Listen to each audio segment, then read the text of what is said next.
big is too big when it comes to the size of homes? There's an interesting discussion in Golden Valley regarding what's allowed to be built on smaller lots.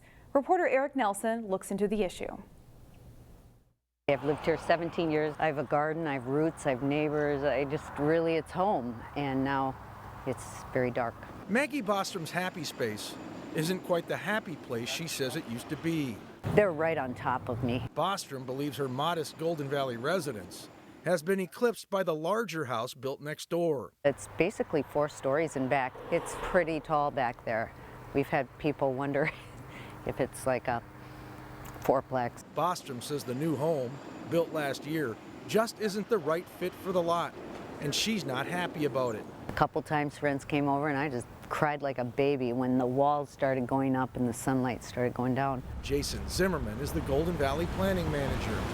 He says the city is sympathetic to Bostrom. No one would want to be in a situation where suddenly your view has been restricted, or your kind of the environment you've been used to looking out at is suddenly gone. In fact, one of Golden Valley's priorities this year includes protecting neighborhood character by revamping housing code. Now it's time to kind of drill down for these narrower lots and look at, do we have the right regulations in place, whether it's setbacks, height, other things, and maybe it's time to tweak some of those. The city has about 600 lots that are considered narrow, which are 65 feet wide or less. For Golden Valley, it's all a question of balance. How do you maintain neighborhood integrity while still keeping the city attractive to families who want larger homes? I think the issue is that the 40-foot lots, in order to fit a family, kind of has to be 2 stories. Kristen Pavic lives in a home on a 40-foot lot with her family. We've never felt like our backyard is lacking at all. She likes her backyard and living across the street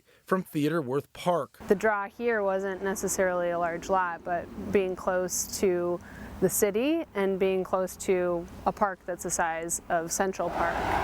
But there is a drawback to a smaller lot and what you can build on it. Our house does not have a garage, can't have a garage unless we have 2 stories because there's no alley for us. So either we have cars parked outside, which our house is actually currently on the market, and the reason that it's not selling is because it doesn't have a garage right now. Kristen believes larger homes on smaller footprints are inevitable as the Twin Cities metro expands, and she remains positive that there's a way for everyone's opinion to be heard and valued. I would rather have dense houses that have a place to park than have no parking at all and just single stories on the 40-foot lots. Now, the Golden Valley Planning Commission discussed this issue last week. Emphasis was placed on finding the balance between letting people develop their lots and keeping that development from turning into what some residents call a McMansion. We'll keep following this story. Shannon?